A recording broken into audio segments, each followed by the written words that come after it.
बहुत सुंदर दिवस है। बहुत बहुत बधाइयां महाराज।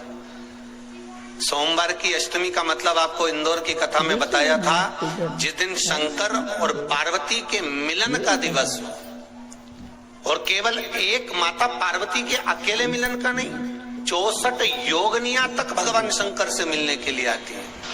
जिस लड़के की शादी नहीं हो रही हो, सोमवार की अष्टमी पड़ने पर एक लाल फूल चंदन में लगाकर, जहां पर अशोक सुंदरी का स्थान है, उस अशोक सुंदरी वाले स्थान पर ले जाकर, अगर सोमवार की अष्टमी पड़ने पर लड़का या लड़की जिसका विवाह नहीं होता वो चढ़ा देता है, मात्र 3 महीने में उसका विवाह पक्का हो जाता है। मात्र 3 महीने। अशोक सुंदरी का स्थान शिव।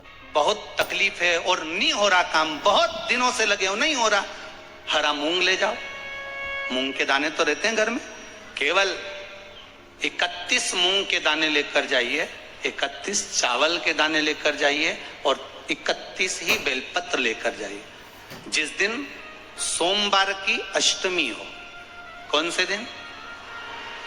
सोमवार की अष्टमी हो, उस दिन शंकर जी के मंदिर में जाओ, 3 चीज लेकर जाओ, मूंग के दाने, चावल, बेलपत्र। चावल जो 31 लेकर गए हो, अपनी कामना कर कर शंकर जी की देहली पर रख दो, चौखट पर, कहीं पर भी एकांत में उसको रख दिया जाए। मूंग के जो दाने लेकर गए हो 31, वो नंदी के पास में, जो नंदी का पांव ऊंचा रहता है उस पांव के पास रख दीजिए।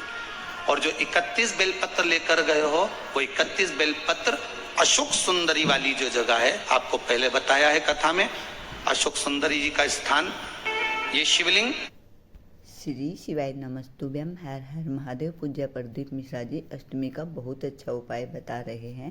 प्लीज़ वीडियो को पूरा देखिए लास्ट तक। पूज्य प्रदीप मिश्रा जी बता रहे हैं कि किस तरह से हम अष्टमी के दिन लाल फूल, चावल और बेलपत्र का प्रयोग करना है और हरे मूंग का प्रयोग करना है। पूज्य प्रदीप मिश्रा जी के उपाय देखने और जानने के लिए प्लीज़ वीडियो को पूरा देखिए लास्ट तक और लाइक, कमेंट और शेयर जरूर करिएगा।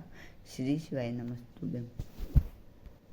पहले बताया है कथा में, अशोक सुंदरी जी का स्थान, ये शिवलिंग, ये जलाधारी जहां से पानी बहता है, उसके बीच में एक मोटी सी लाइन होती है, जो शंकर भगवान की छोटी लड़की अशोक सुंदरी का स्थान है। शिव जी के 13 बच्चे हैं, 13 बच्चे में सबसे छोटी लड़की अशोक सुंदरी यहीं पर विराजमान होती है, जहां से पानी नीचे गिरता है।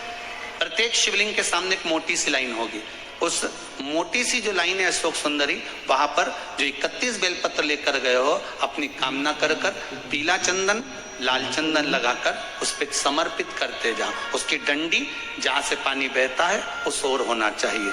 आप निवेदन कर कर देखो, एक सोमवार की अष्टमी पर कर कर देखना, दूसरी सोमवार की अष्टमी आएगी, अपने आप आपका काम हो गया होगा। बाबा से निवेदन तो करो, क्यों भटक रहे?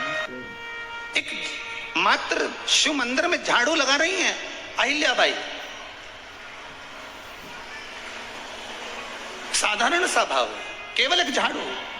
कई लोग कहते हैं महाराज जी, आप कहते हो मंदिर में जाकर झाड़ू लगाओ, पोछा लगाओ, तो जो हमने मंदिर में रख रखा है स्वीपर आदि आदि, जो भी सेवा करने वाला है, काम करने वाला है, वर्कर है, वो कर रहा है, तो हम क्यों करें? अरे भाई, एक बात याद रखना, आप सबसे पूछना चाहूंगा, आप लोग कहते हो कि मंदिर की सफाई जो वर्कर रखा है उसे करना चाहिए, मंदिर की सफाई जो पुजारी रखा है उसको करना चाहिए। मैं आपसे पूछना चाहता हूं कि आपके घर में जो तिजोरी है, दिवाली पे उसकी सफाई कौन करता है?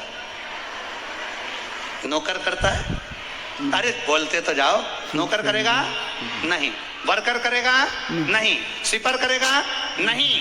तिजोरी की सफाई कोई दूसरा नहीं करता, तिजोरी की सफाई हमें करना होती है। उसी तरह मंदिर की सफाई ना पुजारी करे, ना कोई वर्कर करे, जो दर्शन करने जाए वो करे, क्योंकि ये तिजोरी है हमारी, ये तिजोरी है हमारी, यहां से हमें मिलता है, ये मेरा देवाधिदेव महादेव देता है।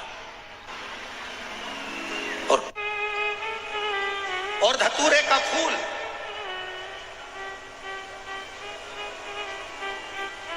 कांटे वाला धतूरा, और उसमें लगने वाला एक पुष्प, आस्था चैनल पर आप लोग देख रहे होंगे धतूरे के फूल का दर्शन। धतूरा और धतूरे का पुष्प छोटा सा पौधा है, ज्यादा बड़ा नहीं है, कांटा लग रहा है, धतूरा लग रहा है, और उसमें भी साधारण धतूरा नहीं। जिस धतूरे के नीचे की डंडी लाल कलर की होती है, अगर वो सोमवार की अष्टमी को देवाधिदेव महादेव को समर्पित करी जाती है तो उसके घर में कभी संपदा की कमी नहीं होती है। वो धतूरा है, साधारण नहीं है। धतूरे में भी लाल डंडी, जैसे धतूरा गोल होता है उसके नीचे छोटी सी डंडी, देखा है आप लोगों ने? अरे देखी कि नहीं देखी बोलो? धतूरा देखा है ना?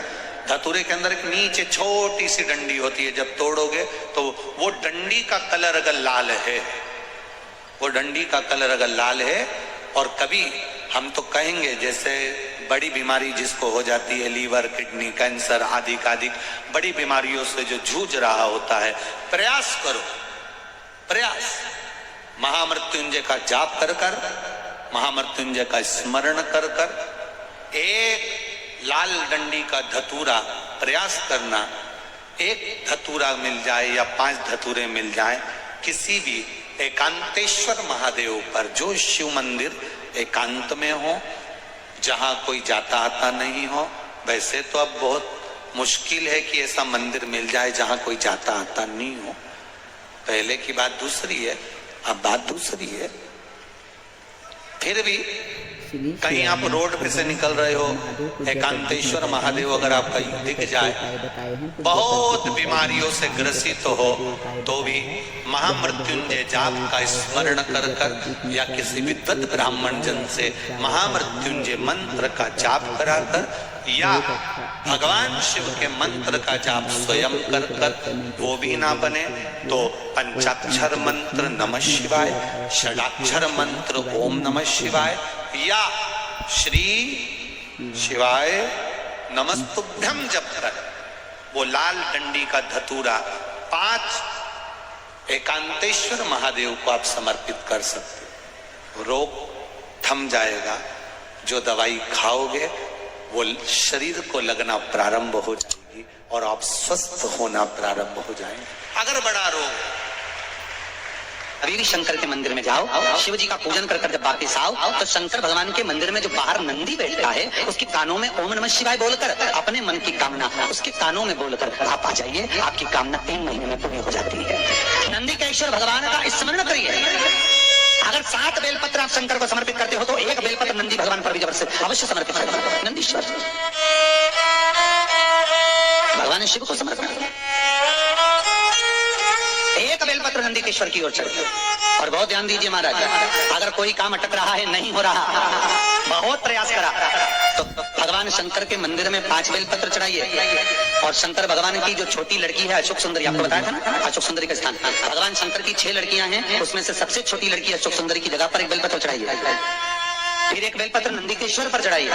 और नंदीकेश्वर पर चढ़ाने के बाद भगवान शंकर के मंदिर के बाहर चौखट पर दिया लगा दीजिए साइड में, और फिर अपने घर पर आ जाइए, आपका कार्य सफल होना प्रारंभ हो जाएगा। नंदीकेश्वर भगवान नंदीकेश्वर का स्मरण कर लेने पर जीव आनंद सुख की अनुभूति करता है, आनंद सुख को पाता। भगवान नंदीकेश्वर का पूरी दुनिया में केवल एक केदारनाथ ही एक ऐसा है जहाँ पर ओम कुंड विराजमान है। कौन सा कुंड है वहाँ पर? ओम। ओम जो बच्चा हकलाता है, तोतला बोलता है या गूंगा होता है, जिसकी वाणी नहीं होती, वो अगर ओम कुंड पर जाकर ओम बोलने का प्रयास करता है तो जितनी देर तक उसके मुंह से घुन्न की आवाज निकलती है, उतनी देर तक ओम कुंड में से पानी का बुलबुला निकलता रहता है। और 7 या 8 बार बोलने से व्यक्ति हकलाना छोड़ देता है, तोतला बोलना छोड़ देता है और उसकी वाणी आ जाती है। तो ओम कुंड केदारनाथ जी में बसता है।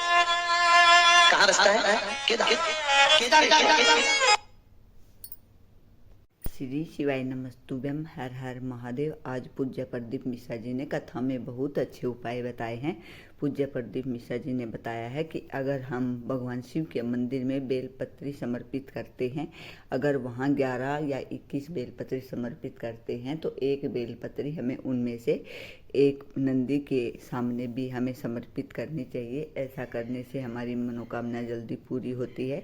और पूज्य प्रदीप मिश्रा जी ने बताया है कि अगर हमारी ज़िंदगी में बहुत ज़्यादा बीमारी है, बहुत ज़्यादा टेंशन है, तो हमें अष्टमी के दिन एक धतूरा लेना है और भगवान शिव के मंदिर में जाकर भगवान शिव का नाम लेकर उसे समर्पित कर देना है। मतलब लेकिन थोड़ा ध्यान रखें कि धतूरा जिसके नीचे की डंडी गुलाबी रंग की हो